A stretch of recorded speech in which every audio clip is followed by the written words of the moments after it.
男主丸治作为年轻的上班族，刚刚从外乡调任到了东京，分配在女主丽香手下工作。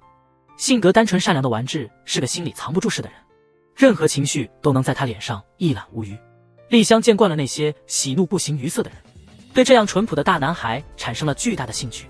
这天下班后，丸治找到了从小玩到大的死党健一，一起去见两人高中时的好友李美。健一看出了丸治即将见到李美的紧张，调侃丸治居然还像高中一样喜欢着李美。重新相聚的三人很快找到了学生时代一起玩乐的感觉，气氛逐渐热络了起来。这时丸治接到了丽香打来的电话后离开了座位，李美脸上的笑容瞬间消失。这样的变化让健一不禁感叹，性格保守的李美还是一如既往的讨厌总拈花惹草的他。殊不知其实李美是害怕单独面对健一，有些紧张。之后丽香根据丸治提供的地址送来了对方遗留在公司的钱包，结果被热情的健一邀请一起聚餐。酒足饭饱之后，丽香主动提出让丸治护送自己回家。健一见状识趣地拉着李美先行离开。回家路上，丽香以帮忙归还钱包需要报答，向丸治索吻。丸治认真地表示接吻这种事情只能留给喜欢的人，拒绝了丽香。丸治对爱情认真的态度让丽香更加心动，毫不掩饰地表达了自己的喜欢后匆匆离开，让呆愣在原地的丸治不由感叹，东京的女人果然很前卫奔放。隔天，丽香邀请丸治一起去看电影，再次遭到了拒绝。因为丸治从同事口中得知丽香正在与已婚的阿贺部长交往，丽香不打算继续纠缠，让他请心上人李美一起看电影。其实他早在上次的聚会中看出丸治对李美的喜欢，担心丸治这样扭捏下去永远追不到李美，才想着推波助澜。在丽香的怂下，丸治如愿和李美一起看了场电影。都说趁热打铁，丸治与李美约定改日一起吃饭。对东京餐厅一无所知的丸治在选餐厅的时候犯了难，只好向健一打听。健一听说丸治准备和李美单独约会，心里不知怎么的升起了一股醋意。时间一晃而过，约定的吃饭日子到了，丸治没料到李美居然带上了她的闺蜜小石。更出乎意料的是，健一也不知怎么跟着来了。几轮酒下肚，健一开始跟醉酒的小石打情骂俏，李美看在眼里，心里很不是滋味。她警告健一别惹她的好闺蜜。喝多了的小石对李美弟突然发飙感到困惑，他开玩笑问李美是不是嫉妒他和健一。李美沉默不语，让力战情场的健一也有点措手不及。丸治也感到了气氛中的异样。饭局结束后，丸治送李美回家，一不小心说入了心底的喜欢。李美还沉浸在小石的玩笑中，没有回应丸治的表白。尴尬的气氛在两人间弥漫。第二天，李美偶然得知健一父亲病重的消息，她特地去找健一，劝他回家看看，这才明白健一跟父亲的关系很糟糕，他们早就切断了联系。健一淡然建议不如找丸治一起喝酒。李美因为丸治之前的告白而心乱如麻，她把那晚的事情全告诉了健一，说她暂时不想见丸治。健一听后心生嫉妒，一时冲动之下吻了李美，结果把李美吓跑了。这一刻，两人隐藏的感情被激情点燃，经过一系列的碰撞，感情愈发剧烈。后来丸治找李美，想问清楚他对告白的看法。看着犹豫的李美，丸治意识到自己可能没机会了，急忙解释说那晚的告白只是酒后说错的话，这样一来至少没让局面更尴尬。和李美分别后，丸治把告白失败的消息告诉了一直在关心他的丽香。丽香立刻发信息约他在东京塔见面。丽香的这个举动让丸治稍稍感到安慰，丸治觉得这样至少不用独自一人承受失恋的痛苦。两人见面，丸治跟丽香聊起了他和朋友们的点点滴滴，他们之间的纯真关系让总是如浮萍一般随性的丽香羡慕不已。丽香突然大胆地吻了丸治，向他倾诉自己的爱意。同时，李美在和丸治分开后遇到了健一，健一此刻还不知道李美拒绝了丸治，他也摸不清李美对他的真正感情。他试探性的建议里没考虑和丸治在一起，这番话却引起了李美的怒火。他责怪健一的轻率之吻把他弄得心烦意乱，现在他竟然想把他让给别人。看到李美这样的反应，健一意识到了他的心意，他紧紧地抱住了她。这个夜晚，两个心照不宣的人终于捅破了那层薄薄的窗户纸。丸治在和丽香接吻之后，以为自己将要迎来一段浪漫恋情，却意外看到丽香和阿贺部长一起离去。丸治心里有事难以掩饰。一次聚会后，他忍不住询问起丽香和阿贺部长的关系，这个问题显然触碰到丽香的伤心处，他没直接回答，只强调了一句：爱上一个人是无法抗拒的。丽香离开后，丸治满脸困惑，站在原地出神很久。后来，在一个部门聚会上，一个和丽香有过节的前辈喝醉了，开始指责他。面对侮辱，丽香始终保持沉默，直到前辈开始侮辱完治，丽香忍无可忍，将酒泼向前辈，为完治出头。远处的完治看到这一幕，却不知情，他误以为丽香醉酒闹事，急忙上前想让他向前辈道歉。气愤中的丽香并没有解释，他径直离开了现场。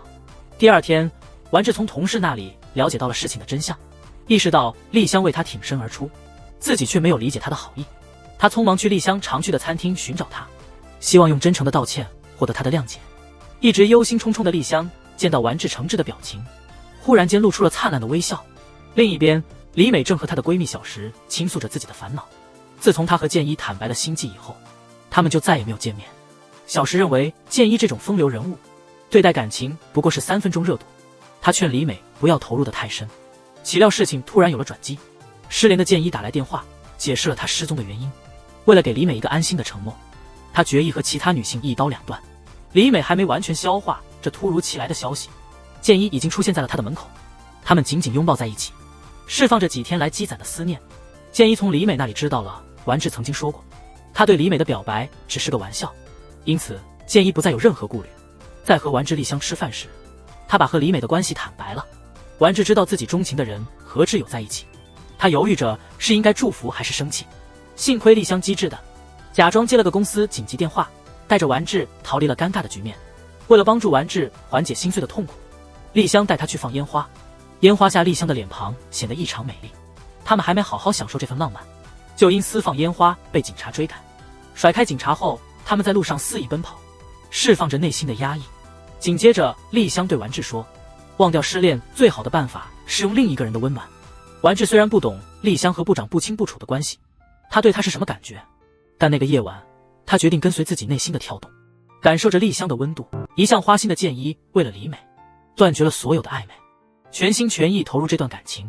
后来李美整理房间时发现，建一偷藏的那个他之前看中的发卡，他对建一这份小惊喜感到欣喜若狂，期待礼物交到手的那一刻。不知道建一本性难移，他买那个发卡是要送给新认识的医学生小尚。后来李美因为等不到礼物，又在建一包里翻找，发现发卡不见了，他心如死灰。尽管如此，他还是不愿意相信建一会背叛自己。在和闺蜜小石抱怨的同时，他还为建一找理由。另一方面，完治和丽香度过了一段美好时光，醒来却没看到丽香。他以为丽香只是追求短暂的快乐，并不是真心喜欢他。两人再次见面，丽香的淡然态度让完治更确定了自己的想法。他讥讽地问丽香是不是经常这样寻欢作乐，这伤害了丽香的心。他没想到自己在完治心里是这样的人。因为那次不开心的谈话，丽香故意开始疏远完治，让完治意识到自己冲动的话可能伤害了丽香。后来完治听同事说，丽香在工地出了事故，被送到了医院。他急忙赶往医院，见到丽香没什么大碍，心中的石头终于落地。他温和地为之前的话向丽香道歉。丽香知道完治是因为担心他才来医院，就把之前的误解全都放下了。热情恢复的丽香跟完治一起去了建一和李美的聚会。聊天中，丽香知道了完治家乡的一个风俗，邀请对方去庙会就相当于告白。直接的丽香当场要求完治带她去，但被拒绝了。那时候完治既不确定丽香的心意，也没完全忘掉李美。当时李美和建一不断的逗他，叫他带丽香去庙会。完治心里突然涌起一股怒火，完全没注意丽香的脸色越来越暗。回家的路上，丽香念着完治在餐厅的举止，心里做出了决定。她觉得既然完治还心系李美，他们就不应该再纠缠下去，以前的事可以当作没发生。丽香说完这些话就迈步走了，只留下完治一个人在那儿沉思。后来有一天，完治和阿赫部长吃饭时，得知阿赫部长曾为了丽香放弃了婚姻，但最终没能和丽香在一起。意识到丽香和阿赫部长根本就不是恋人，完治突然感到一阵释然。接下来的几天，完治发现丽香请长假没来上班，发信息给他也石沉大海，不禁感到有些失落。这时完治才真正意识到自己深爱着丽香，他忍不住给丽香发信息，表达了他的思念。这次他终于收到了丽香的回复，知道了丽香在国外度假。完治提出等丽香回国，他会立即去机场接她。转眼到了接机的日子，他终于看到了日思夜想的丽香，完治脸上露出了开心的笑容。随着机场吹来的阵阵晚风，完治真心地向丽香表白了，丽香也动情地接受了这份爱意。尽管丽香像飘忽不定的蒲公英，丸治仍坚决表示无论如何都会紧握住她的手。正当丸治沉醉于这段甜蜜时，李美却在为自己和剑一的关系感到烦恼。剑一时不时的消失让他感到不安，让他觉得没有安全感。剑一每次都能找出种种借口来安慰李美。有一天，李美偷偷查看了剑一的手机，私下看了小尚发的信息，发现剑一这段时间都在和小尚在一起。李美不知道该怎么办，从震惊中缓过神来的李美，开始在社交网络上搜索这个名叫小尚的女生的信息，得知她是剑一的同学，既漂亮又有品味。李美开始担心自己会被剑一抛弃，愈发忧虑的李美想到了最了解剑一的丸治，给丸治发了消息，约他见面。丸治原本答应了和丽香的约会，但看到消息后编了个谎言说有客户约，放了丽香的鸽子，去见李美了。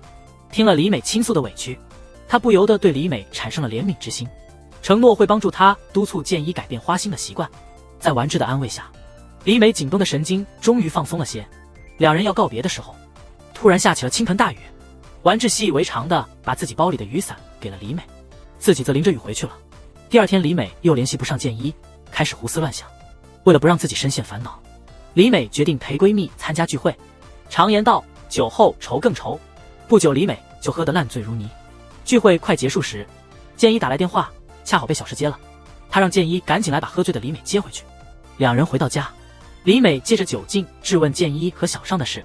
剑一不愧是经验丰富的老海王，面对这种情况并不慌张，他不是慌乱，而是反过来责备李美看他手机侵犯隐私。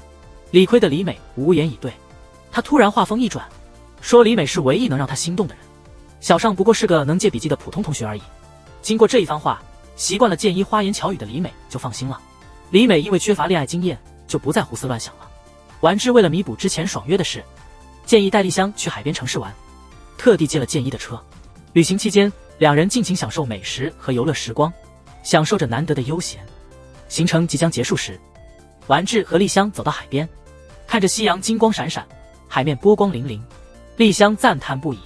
丽香不知道这美好背后，等待着她的将是巨大的打击。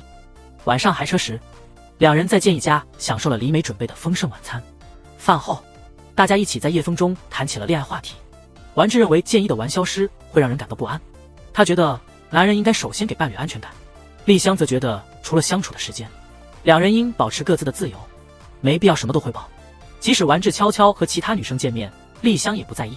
建一很赞同丽香的看法，认为应该给对方空间，但他又不能接受李美与其他男性亲密往来。丸治和丽香离开前，李美把之前借的伞还给了丸治。丽香想起最近只有那天下过雨，因丸治的谎言，丽香一天的好心情荡然无存。在回家的路上，丽香追问丸治是否因为见李美而撒谎，得到了肯定的回答。丽香感到非常失望，她可以接受丸治和李美私下见面，但不能容忍谎言。她觉得丸治心里还放不下李美，才会用谎言来掩饰见面的事。尽管丸治怎么解释，失望的丽香还是选择了离开。丸治没想到，他和李美私下见面会引起这么大的风波，建一和李美也因此事吵起来。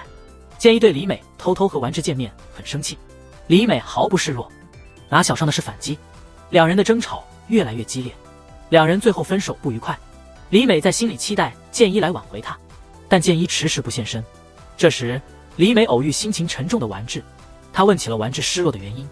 了解了整个事情的经过之后，李美不想让丽香体会到和自己同样的失落感，急忙劝说丸治去找回丽香。在李美的鼓励下，丸治四处寻找，但始终没有找到丽香。丽香一个人不知道该怎么回家，就打了电话。他联系了曾经关系密切的阿贺部长。而另一边，建一对李美和丸治私下见面的事情耿耿于怀，建一一直放不下这件事。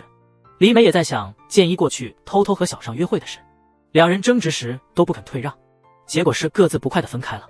最后，建一决定让步，他主动去找李美求和。李美本身也是讲道理的人，她选择了释怀就恨。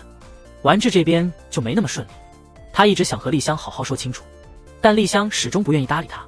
在这个时候，阿贺部长找到了丸治。阿贺部长在送丽香回家的时候得知了他们之间的问题，他劝丸治要珍惜丽香，不要等到失去了才后悔。阿贺的话让丸治意识到问题的严重性，他决定要认真向丽香道歉，挽回她的心。后来建一邀请丸治一起吃饭，目的是确认丸治是否真的放下了对李美的思念。当确认丸治心里只有丽香时，建一终于放心，并给出了建议。他说，挽回女友不仅仅需要道歉，还要有诚意的行动。建一的建议给了丸治灵感，他找到丽香，真诚的道歉，还带来了丽香喜欢的美食，表明了他对丽香的爱意，以及不会再犯同样错误的决心。最终，丸治成功获得了丽香的原谅。第二天早上，心情极好的丽香突然有了个奇想，她拉着丸治一起逃班。他们买了些油漆，来到了丽香之前买下的广告牌前，尽情的挥洒创意，想要在城市的角落留下他们共同的记忆。愉快的时光总是飞逝而过。夜晚降临时分，东京的灯火辉煌，丽香也散发着同样的魅力。丸治忍不住赞叹，丽香和东京一样，都是那么的充满活力和热情，都充满了未知和不确定。他原本习惯了平静的生活，一时难以适应快节奏的东京和丽香的随性，但现在他愿意尝试。他紧抱丽香，在夜色中尽情笑闹，和丽香在夜晚共享欢笑。相比之下，李美的爱情却是焦虑和混乱。她给建一送回遗忘在家的手机，恰巧看到了建一和小尚的亲密场面。对此，建一没有解释，只是冷淡地接过手机。李美想要弄清楚真相，又害怕被建一责怪不信任，她只能带着疑问离开。建一晚上去了李美家，他并未解释与小尚的关系，只是说他向来随性，不愿被束缚。但如果这让李美不安，他建议李美搬来和他一起住。李美没有立即答复，她的脸上充满了犹豫。第二天，李美把这事告诉了闺蜜小石。小石认为这样会降低女生价值，可能变成无偿的家政服务。她劝李美坚决拒绝。这时，李美突发阑尾炎晕倒了，醒来时已经在建一实习的医院里。建一在医院安慰李美，小尚也在医院出现。他主动向李美解释昨天的情况，表示自己有未婚夫，很快会结婚，让李美不用担心。误会解除后，李美不再犹豫，她接受了建一的同居邀请。晚上，建一请小尚喝酒，感谢他澄清了误会。他认为小尚没必要编造未婚夫的事，了解到小尚的婚姻是父母安排的。建一感到焦急，他问小尚是否愿意这样被安排。小尚没有直接回答，但他的表情透露出了疑惑，他似乎对这样的安排并不满意。建一刚离开不久，就发现小尚在路边坐着哭，他赶紧回头去看小尚怎么了。在酒精的驱使下，小尚终于吐露心声，他不愿意过父母安排的生活，和不爱的人结婚。说完，他投进建一怀里，释放了长久的压抑。建一默默地抱着他，什么也没说。几天后，丽香被邀请去参加艺术展，要丸治以男友的身份陪同。丸治注视着悬挂的艺术品，和丽香流利的英语交流，感到自己与丽香的距离，但也更加迷恋这位与众不同的丽香。饭桌上，丸治谈起艺术展的感受，话里对丽香满满的赞美。丽香却没有显得高兴，总有人被她的个性所吸引，但在相处的过程中，总是不出意外的因为适应不了这份个性而离开。丽香这么说时，脸上的失落让丸治心疼。回家后，丸治在那话题上对丽香重申，他永远不会离开她。虽然他不出众也不时尚，但他肯定是最爱丽香的人。丸治的真情流露打动了丽香，丽香紧抱住丸治，此刻她只想与丸治谱写一段浪漫的恋曲。第二天，丽香开始准备丸治即将到来的生日，她让丸治那天只属于他。丸治感到丽香对他的生日很重视，便答应了他。另一方面，李美正式搬进了建一家，他以为与建一的幸福生活就要开始，却没想到建一依旧花心。第二天就答应了和小尚吃晚饭。小尚虽然只是约吃饭，但建一已经准备过夜。他回家对李美进行心理准备，说他明天要参加同学聚会，可能不会回家过夜。李美感觉到建一的夜不归宿不仅仅是聚会那么简单，但她决心要成为建一心目中的好女人。即使发现了建一酒店过夜的证据，也没有追问，只要建一回到家，她就能安慰自己，认为自己对建一而言是特别的。第二天，建一和小尚见面，小尚说自己之前因婚前焦虑才失态。他们去了酒店，但什么事也没发生。他希望建一别再纠缠。建一认为小尚在故作坚强，不肯承认对自己有感觉，直到小尚说店长是他未婚夫，建一这才明白小尚是划清界限。他愤怒地离开了。李美看建一提前回家，猜想他被别的女人甩了。建一急不可待地吻他，李美觉得自己像是倾倒欲望的垃圾桶，决定离开建一。建一发现李美不见了，连行李也没了。他知道李美一定发现了什么，于是去李美工作的地方找她，试图用甜言蜜语挽回。李美选择不见，因为她已决定结束这段关系。丸治的生日到了，准备下班和丽香庆祝，突然接到了丽香的电话，得知对方仍在项目现场，要很晚回家，他感到沮丧，不知道丽香已经在他家等他。丽香在家里准备惊喜，这时建一发信息来，说李美很久没回家，问完志李美去哪了。完志想起李美抱怨建一，马上打给李美，得知她在哪里。完志找到李美，关心地问她和建一的事。李美坦白自己的经历，努力隐藏心中的伤感。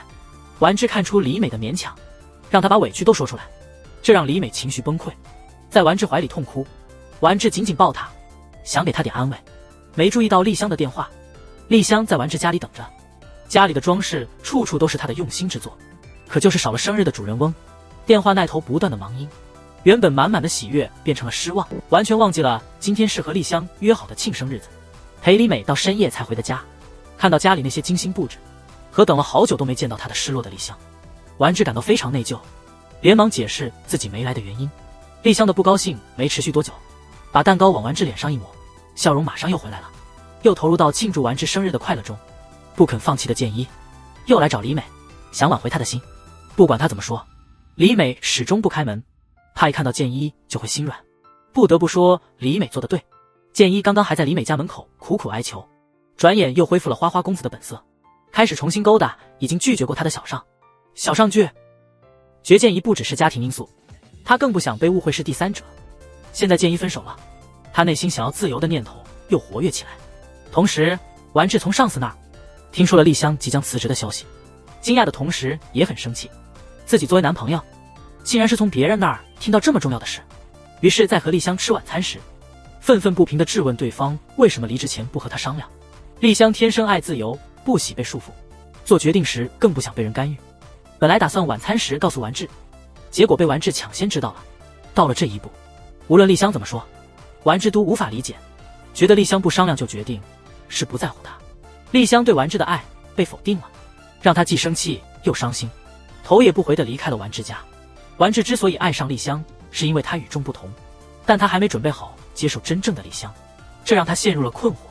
随后的日子，完志发现丽香不再回他的消息，他想不明白，明明自己有理，丽香为啥还生气？于是他去找丽香，想面对面解开两人之间的误会。一番争吵之后，完志终于明白丽香为什么生气，是因为他不该否认丽香爱他的心，这让完志的怒气转为了愧疚。当完志在这段矛盾关系中彷徨无助时，收到了建一邀请去蒸桑拿的信息。原来建一正因为和李美的分手感到困扰，专门找完志来倾诉苦恼。面对自己感情的困境，完志却束手无策，却能给建一提出建议，告诉他坦诚的道歉并持之以恒，是赢回对方心意的最好办法。这番话让建一恍然大悟，立刻给李美发信息，约她到咖啡厅好好谈谈，想要为这段关系做最后的挽救。这时的李美面临着矛盾，她知道离开建一是对的，但感情的放手并非易事。她总忍不住回想起和建一的美好时光，希望能听到建一说出轨只是误会。带着这种心情，李美来到了咖啡厅，建一直截了当，开门见山地表示后悔，承诺今后会认真对待两人的关系。李美最关心的是建一的忠诚问题。当建一诚认真地和小尚在酒店过夜，李美心中最后一丝幻想顿时破灭，她不听建一解释，果断离开了咖啡厅。之后建一依旧无法忘记李美，他求助于丽香，希望丽香能给出挽回爱情的办法。丽香了解了整个经过后，严厉地指出了建一给李美的伤害，告诉她如果真爱李美就不该再纠缠。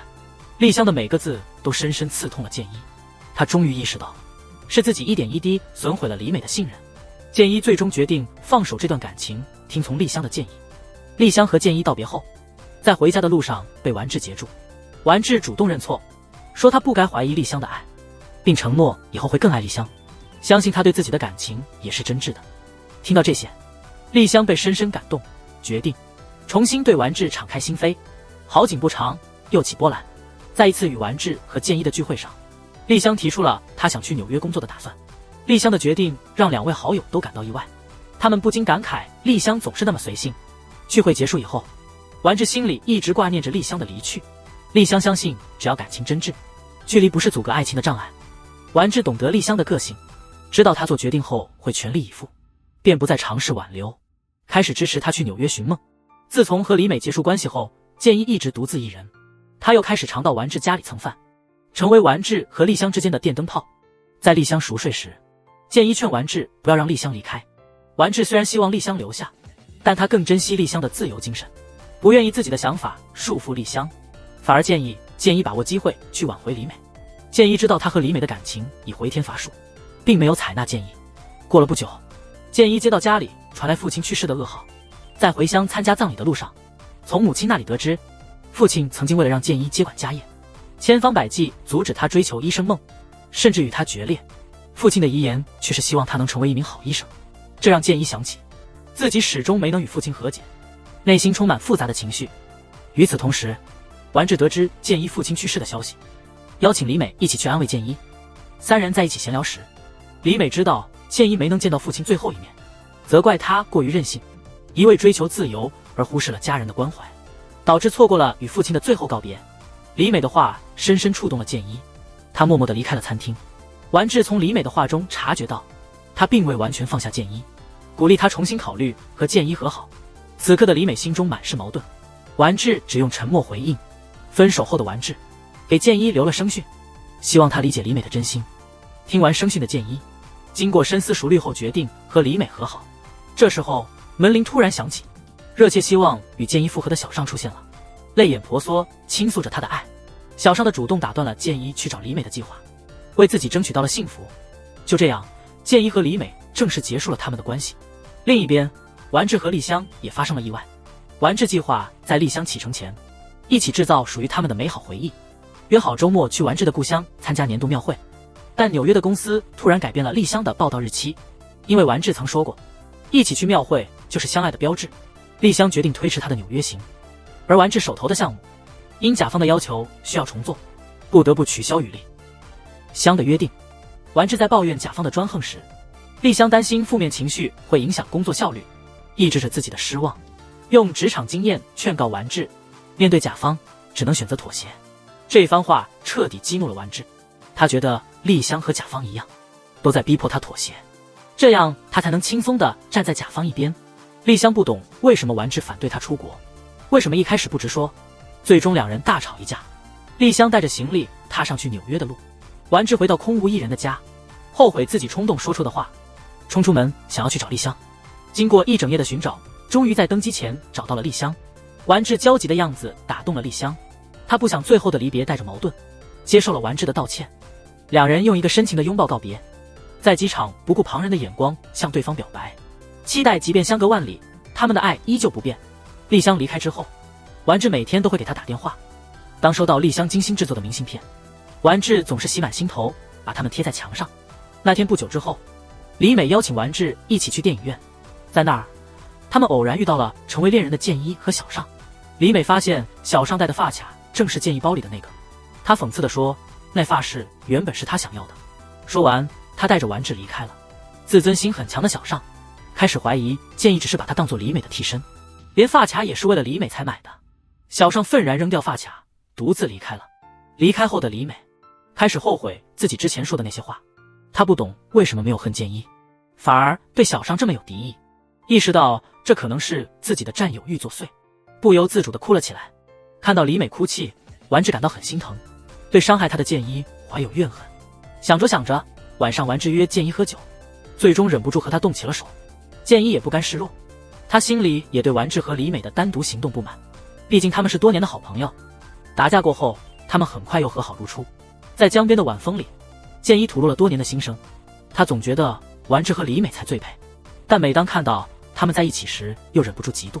现在他决定重新开始，认真地对待和小尚的关系，决心不久后会放下对李美的牵挂。此时的建一没意识到，他无意中提到的般配让丸治陷入了沉思。第二天，建一在医学院找到小尚，解释误会，坚定地表达了对小尚独特的爱意，决心与小尚一同追求自由，摆脱束缚。建一的诚意打动了小尚，他选择信任这个深爱的男人。此后，丽香不断寄来的明信片把丸治的墙壁贴满，但那些信片却温暖不了丸治冷却的爱意。通电话时，丸治变得心不在焉。后来，丽香的明信片被丸治随意放置，堆成了一叠。丸治生病发烧，躺在床上。李美听说后，立刻来到丸治家中照顾他。看着墙上一张张明信片，李美感慨丽香对丸治的深情。趁着这个话题，丸治开始诉说自己陷入异国恋的痛苦。起初他相信无论多远的距离，他和丽香之间的爱都能保持原样。但随着丽香离开的时间拉长，丸治慢慢习惯了一个人的单调生活。他甚至开始希望自己能够离开丽香，这样的念头让他感到深深的愧疚。幸运的是，李美在旁边给了他温柔的慰藉。在这一刻，丸治空虚的心得到了填补，他们俩忍不住接吻了。第二天，丸治一直沉醉于和李美的热吻回忆中，没想到回家就见到丽香回来了。面对久别重逢的女友，他不知如何是好。丽香没发现丸治的不对劲，只想和丸治好好享受二人世界。过了一个温馨的夜晚，丽香察觉到丸治对她特意回来，这是没什么反应，甚至显得有点不耐烦。当她激动地提出请假出游的建议时，却被丸治冷淡地拒绝了。就连晚上的约会，也被丸治以借口推掉了。丸治的异常行为让丽香意识到，他们之间的感情在他离开期间发生了变化。归国时满心期待的他顿感失望。李美因与丸治之间的模糊关系感到困扰。自从那吻之后，丸治的影子总萦绕在他心头。他发现自己已经不知不觉爱上了他。在他犹豫不决时，丽香给他带来了礼物。借这个机会，李美干脆向丽香坦白了那吻的事。丽香听后完全呆住了。她觉得爱一个人是没法控制的，并没有责怪李美，但这突如其来的事还是让她感到迷茫。她不知道在李美闯入后，她不确定自己和丸治的关系能否继续。回家后，丽香想到丸治淡漠的态度，明白他并不希望她留下。她决定告诉丸治自己将结束假期返回纽约，同时还抱有一丝期待，憧憬着未来一起去庙会的约定。电话那端，丸治冷淡的回应让丽香最后的幻想破灭。丽香失落的在街上漫步，偶然遇到了前男友阿和。两人闲聊中，丽香提到了她的男友丸治，泪水不由自主地涌上眼眶。看着丽香泪眼婆娑、旧情难忘的阿和，心疼地把她拥入怀中安慰。经过一番心理斗争，李美最终决定坦白自己的感情，让丸治在她和丽香之间做出选择。面对李美的坦诚，丸治也直接表达了自己隐藏已久的爱意。为了与李美开始新的恋情，丸治打算在丽香下一次休假回国时，和她结束这段恋爱关系。与此同时，建一和小尚的关系也到了一个转折点。感情稳定后不久，他们便一同向小尚父母坦白，表示不会再按照父母的人生规划去活。这一决定遭到了小尚父母的强烈反对。一向顺从的小尚沉默不语。面对这种局面，建一深感无奈，在临走前留下一句深思的话：你到底想为谁而活？不久后，建一得到了消息，小尚即将与父母安排的未婚夫结婚。建一这才明白，小尚已经在他和他父母之间做出了选择，他深感失落。转眼间，丽香又一次休假回国，满怀心事的丸治去机场接她，两人共进晚餐，畅谈过去。在送丽香回家的途中，丸治提出分手，坦言自己心中已有所爱。尽管丽香有所预感，但直面分手的现实仍让她难以承受。她强忍泪水，无言以对。丽香没想到，那份曾渴望得到的永不改变的爱，最终还是成了泡影。次日，建一告诉丸治，他在医院偶然看到丽香拿了孕妇手册，私下查看了丽香的体检报告，得知丽香已怀孕有些时日。这个消息让丸治心乱如麻，他急忙找丽香对质，质问她为何没把这么重要的事告诉他。丽香倔强地认为，如果在分手后才说出怀孕的事，就等于是在逼迫丸治为了孩子和他复合，这是他无法接受的。因此他坚决地大声说，我会独自把孩子生下来，希望你今后不要干涉我的生活。就在此时，已知丽香怀孕的阿和找到丸治，他还不知道丸治已经和丽香结束了关系。阿和此行的目的是向丸治坦诚自己曾在丽香休假回国期间，与深陷情伤的丽香发生了一夜情。虽然不清楚丽香腹中孩子的父亲是谁，但阿和愿意承担起责任。他请求丸治放手，与丽香结束关系。丸治听后震惊愤怒，同时也松了口气，觉得可以心安理得地离开丽香。第二天，丸治接到丽香电话，他邀请她去充满回忆的天台见面。在天台上，丽香告诉丸治孩子是阿和的，他接受了阿和的求婚，决定结束与丸治的关系，开始新生活。丽香勉强笑着，却因为丸治下意识的关心跌了一跤，她情感崩溃，紧紧抱住丸治。丽香不懂为何，他们热烈的爱情走到了尽头。她追问丸治在恋爱中是否真有爱过她，但变心的丸治没有回答。两人分手后，丸治立即去找李美，告诉她他和丽香已经分手，两人因可以公开恋情而高兴相拥。李美的拥抱让丸治感到温暖和踏实。他们计划第二天一起出游，阿赫突然来到丸治家寻找丽香，原来丽香拒绝了阿赫，并留下字条说要和丸治复合。阿赫不甘心，想要找丽香讨个清楚，却意外得知丽香谎称要和阿赫结婚，和丸治分手。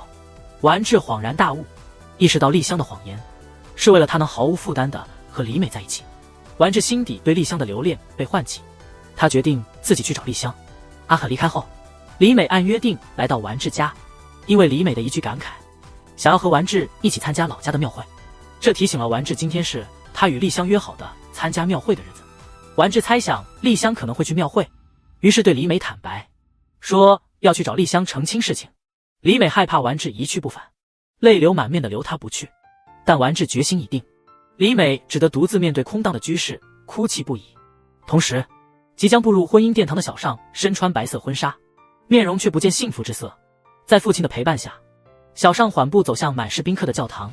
此刻他心中想的却不是站在前方的新郎，而是心底深处的旧爱健一。牧师问及是否愿意与新郎共度此生，小尚瞬间陷入迟疑，他不确定与不爱之人结婚是否正确。就在这关键时刻，得悉婚礼消息的健一冲进教堂，当众对小尚表白，希望小尚能与他共享自在的生活。小尚心中的疑惑此刻得到解答，他决定逃离这牢笼，与健一一同追求真正的幸福。当他踏出教堂，小尚和健一脸上洋溢着幸福的笑容。画面转换，辗转返回故乡的丸治在海岸边终于找到丽香，他大声呼唤丽香的名字。丽香转身，脸上挂着笑容回应丸治。两人在夕照沙滩上慢行，宛如早已约定再次相遇。丸治忍不住问丽香为何拒绝阿赫，丽香说她不想与不爱的人共度余生，不愿接受阿赫的求婚。已分手的他们开始平静地探讨过去分开的原因，意识到在爱情里都是过于胆怯和爱面子，不愿意多表露心声，也不愿多付出，害怕自己成为情感中付出更多的一方。此刻，丽香毫无保留地表达对丸治的爱，说她的爱恋需要用一生去忘却。这番话触动了丸治的心，他的内心波澜起伏，不愿再次目送丽香离开。他深情表白，不管孩子是谁的，他只愿与丽香共同生活，因为他爱她。说完，丸治深情一吻。夜幕低垂，两人手牵手逛起了庙会，他们一同品尝街头美食，并肩为未来许下心愿，宛如重温那段激情恋爱的日子。丸治浸淫在与丽香重逢的喜悦之时，丽香突然说要去买棉花糖。丸治起初并未放在心上，但目送丽香淡出人海，他心中升起莫名的不安，匆忙赶往棉花糖摊。当到达摊前，却不见丽香踪影。丸治意识到丽香已经走了，他在人群中疯狂寻呼丽香，却再无回应。丽香如同阳光下易逝的彩泡，当丸治以为能触及时，却瞬间消散无踪。次日，丸治独自一人返回东京，明白他和丽香已无缘。回到东京的丸治首先就是登上那个熟悉的天台，那里记载着他们甜酸的爱情故事。